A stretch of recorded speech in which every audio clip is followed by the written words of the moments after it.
tarde aqui nesta casa, ouvir o Evangelho que a Celene vai explicar. Obrigado, Jesus, por todo amparo e auxílio recebido. Obrigado, Senhor, pela vida que nos destes. Mas nós, como eterno pedintes, meu Pai, que somos, nós te rogamos que seja conosco, Jesus, nos amparando, nos auxiliando, para que tenhamos sempre o discernimento, o entendimento, a sabedoria e o equilíbrio necessário para a nossa evolução espiritual. Te rogamos, Jesus, também por todos aqueles que não puderam estar aqui nesta tarde. Te pedimos por esta casa, Jesus, pelos trabalhadores que aqui se encontram, tanto no plano espiritual como aqui no material, que o Senhor possa amparar e envolvê-los sempre com a sua luz, com o seu amor. Que a sua luz também possa chegar a todos os cantos dessa terra, Jesus, levando o amparo e o auxílio que todos necessitam. Obrigado, Jesus, por mais um dia, por mais uma tarde estar aqui. Que Jesus nos ampare e nos abençoe hoje e sempre. Que assim seja.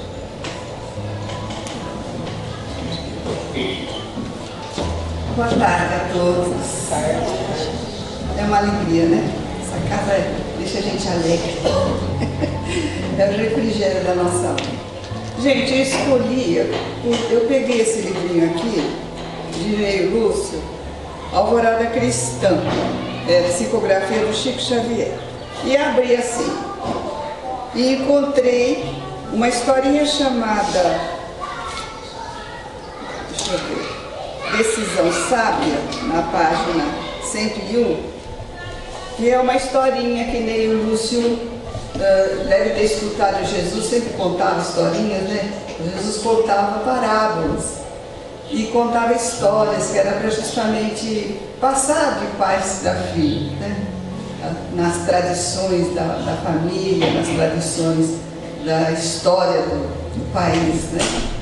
E então, pelo assunto daqui dessa parábola, dessa historinha que o Neio Lúcio conta, nós escolhemos o tema que está no capítulo 7 do Evangelho segundo o Espiritismo, no item 13, Missão do Homem Inteligente na Terra.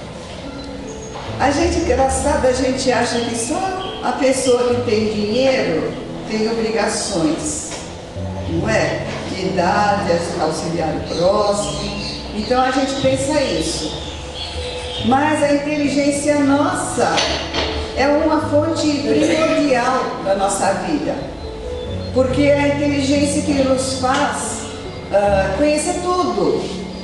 Uma pessoa, por exemplo, que gosta de trabalhos manuais, o que ela vai fazer? Ela vai procurar alguém que possa ensiná-la a fazer trabalhos manuais. E geralmente trabalho manual você precisa contar, você precisa medir, não é? Se for uma coisa de tricô, por exemplo, você tem que contar, você tem que medir, prestar atenção para o fio não correr. Então, tudo você vai depender de um aprendizado, de alguém que sabe mais que você, que desenvolveu a inteligência naquela direção melhor que você, que vai te ensinar. Então, a gente vê, por exemplo, uma professora, estuda muitos anos, né?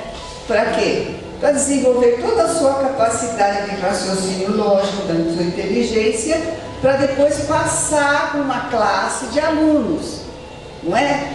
Aquele que tem, vamos dizer assim, uma capacidade maior, por exemplo, de administrar o dinheiro, né? Construindo, por exemplo, uma grande indústria, uma indústria média, né? Um trabalho médio, não só indústria, como também no comércio. Ele também, ou ele herdou do pai que lhe ensinou, ou ele estudou. Vocês sabem que eu já vi, há muitos anos atrás, pessoas, rapazes, né, e moças, e casais, que fizeram agronomia, tanto em São Paulo como aqui em Londrina, como em todo lugar no Brasil. E eles foram para uma terra inóspita, lá no Nordeste, no Norte, onde não tinha água nem nada, né? Cavaram um poço. E eles trabalharam tudo aquilo que eles aprenderam na escola, inteligentemente. Desenvolveram outras potencialidades para fazer a terra produzir. E fizeram. E conseguiram. Era bonito a gente ver. Quer dizer, chegaram lá, não tinha nada. Depois você já vê uma casinha modesta, uma criancinha, já a família se reproduzindo, você vê um pé de alguma fruta, né? Alguma coisa que plantou, um animal lá, uma vaquinha para dar o leite. Então, tudo isso o que foi? O desenvolvimento da sua inteligência. Então, a nossa inteligência, ela é muito importante em todos os setores da nossa vida, principalmente para a gente compreender a existência de Deus. Então, Kardec, quando ele estuda a missão do homem inteligente na Terra, e quando eu falei com você, por exemplo, agora, explicando essa questão de você encontrar sempre alguém que vai te ensinar a passar, você que vai desenvolver, mas você tem uma missão de passar para os outros também, não é? Não só isso, de fazer um pão numa padaria, de você mexer com as coisas. Eu, por exemplo, gosto muito de cozinhar. A pessoa me dá uma receita, mas olha, é quase que impossível eu seguir aquela receita, eu tenho que pôr uma pitada de alguma coisa minha ali. Entendeu? Então, por quê? Porque há muito tempo, né? Na minha idade, muito tempo que você faz a mesma coisa, você experimenta fazer coisas diferentes com aquela base que você recebe. Então, é assim que funciona. Mas será que isso daí vai dar certo? Então, vamos fazer. O que é isso? Eu estou raciocinando e estou experimentando para ver se dá. Né? E no fim acaba dando mesmo. Então, a inteligência tem uma missão. E no capítulo 7 do Evangelho, Kardec começa assim: ah, não vos orgulheis pela sua inteligência, porque a sua inteligência tem um efeito muito estreito no mundo em que habitais. Por quê? Porque nós usamos a inteligência não 100% para o bem. Qual que é a nossa missão? A missão de um ser inteligente.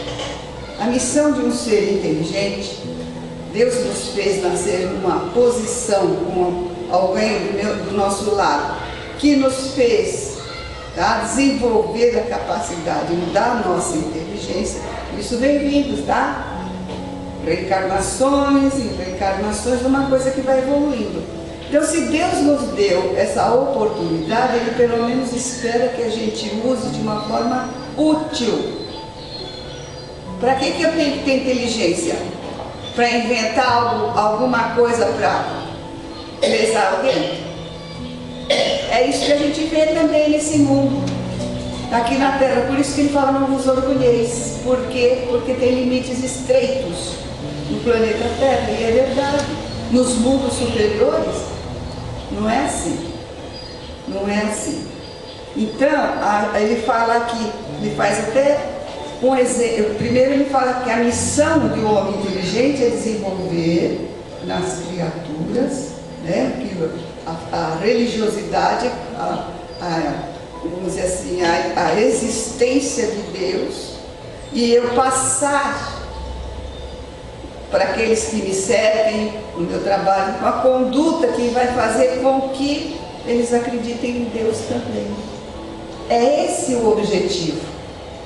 Porque se a gente usar de maneira correta essa crença em Deus, diretamente ligada à minha maneira de agir, eu vou fazer todos que estão à minha volta ter fé no coração. E quando acontece os percalços na nossa vida, porque acontece na vida de todo mundo, a gente vai ter força, amparo espiritual para sobrepujar aqueles momentos difíceis. Tá? Então ele diz assim, ele faz uma analogia, Kardec faz uma analogia. Por exemplo, um jardim. Um homem está uma enxada para um rapaz trabalhar. O que essa enxada tem que ser feita? Tem que cavar a terra, né? Afofar, para poder plantar a sementinha, para poder replantar a plantinha lá para ela crescer. Agora, se esse camarada usa essa enxada contra o seu patrão, o que a gente vai falar? Nossa, tem que mandar ele embora, imagina fazer isso. Uma enxada não é para fazer isso, é justamente para você fazer de modo diferente. Aí ele fala aqui assim, ó, vou até ler para vocês verem, ó.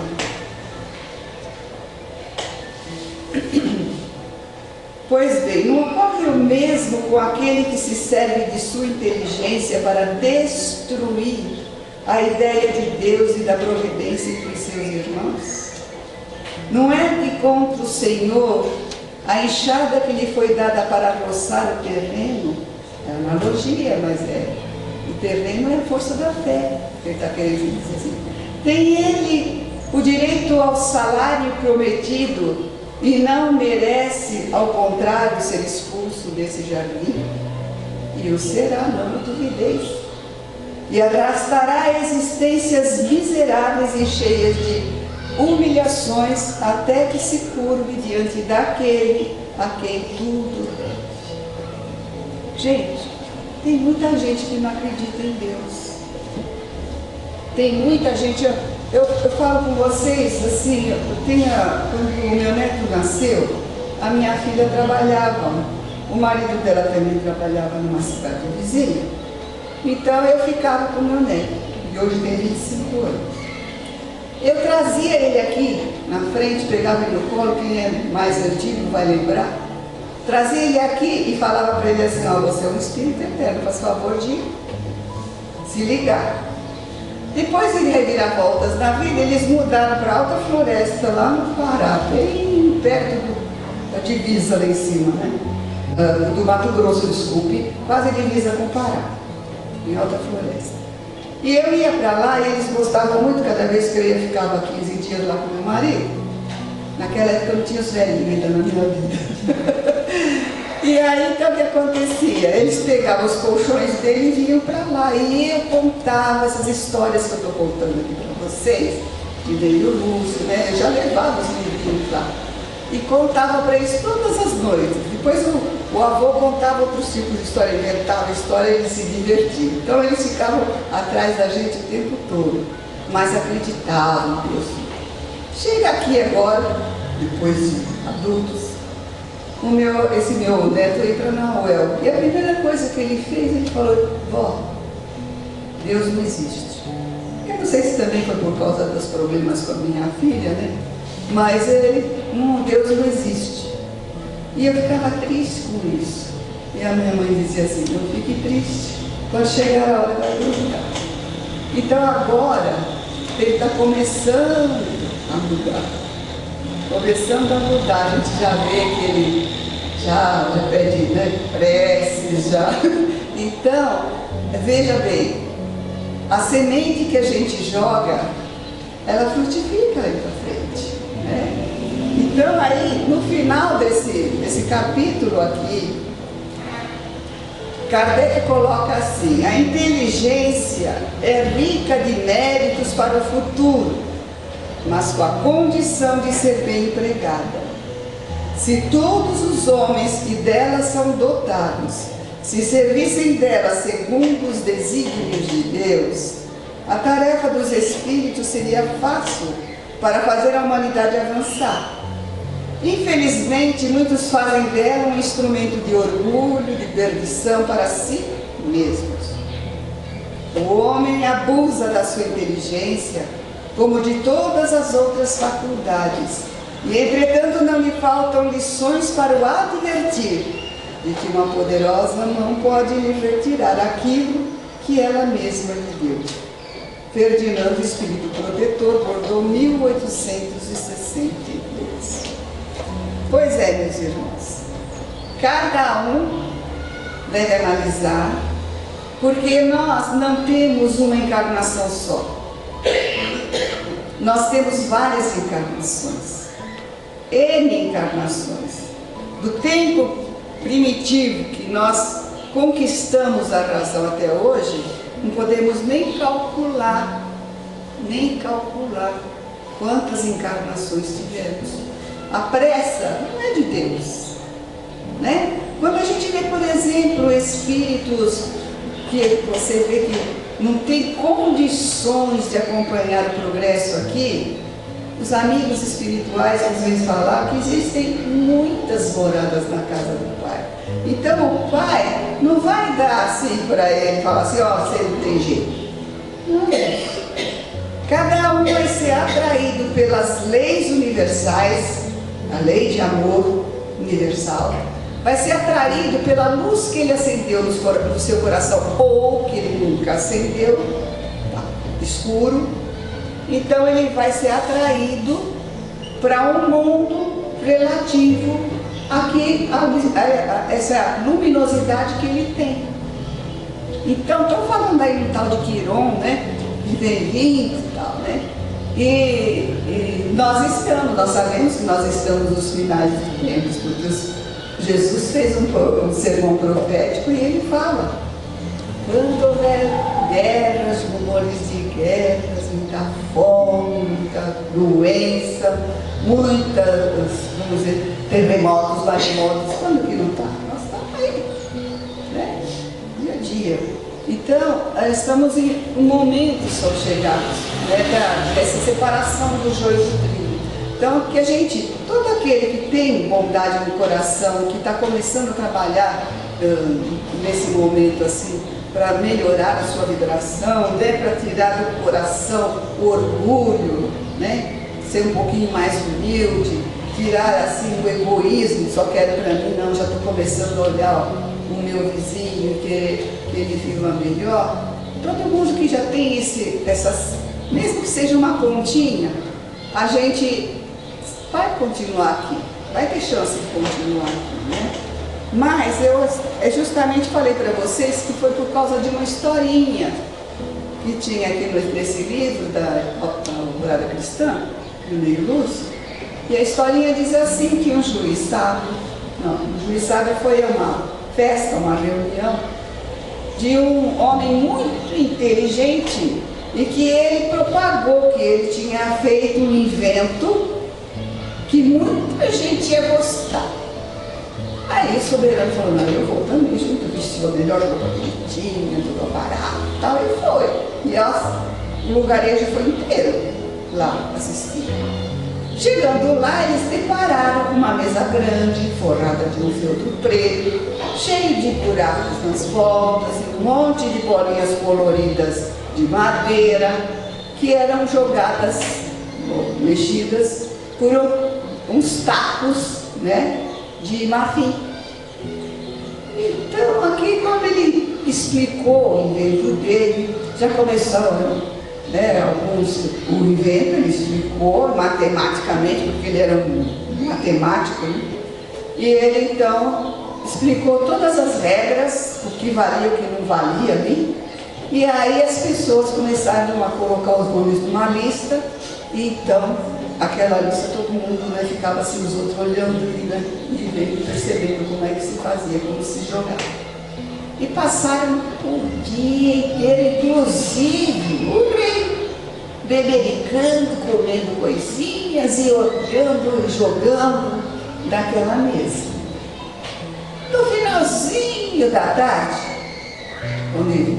quando acabou a festa, acabaram os comes e bebes, as coisas, né, já ficou tarde, cada um tinha ido para sua casa. O inventor lá chamou o rei e falou, senhor, o que o senhor acha desse jogo? Assim, uma diversão, gostei demais. Tanto é que eu vou lhe dar 150 moedas de ouro, porque o senhor conseguiu passar um invento de tanta matemática que atraiu, né, o interesse de todo mundo o dia inteiro aqui. Deu uma parada, ficou todo mundo esperando. Aí ele falou assim, essa remuneração, todavia, não lhe visa somente o valor pessoal, mas também certos benefícios que a sua máquina vem trazer a muitos homens e mulheres de meu reino, menos afeitos às virtudes construtivas, que todos devemos respeitar neste mundo. Enquanto jogarem suas bolas de madeira, possivelmente muitos indivíduos cujos instintos criminosos ainda se acham adormecidos, se desviarão do delito provável e muitos caçadores ociosos deixarão em paz os animais amigos das nossas florestas. Então, esse é o lado positivo. Parou de novo o homem. Então, todo mundo esperando ele continuar a falar. E o inventor, cercado de abraços, né? E o soberano recomeçou. Devo acrescentar, porém, que a sabedoria do meu cetro ordena que o Senhor seja punido com 50 dias de prisão forçada, a fim de que aprenda a utilizar a sua capacidade intelectual em benefício de todos. A inteligência humana é uma luz, cuja claridade deve ser consagrada à cooperação com o Supremo Senhor da Terra, Deus, certo? Sua invenção não melhora o campo, não cria trabalho sério, não ajuda as sementes, nem ampara os animais, não protege fontes, nem conserva estradas, não colabora com a educação, nem serve aos ideais do bem.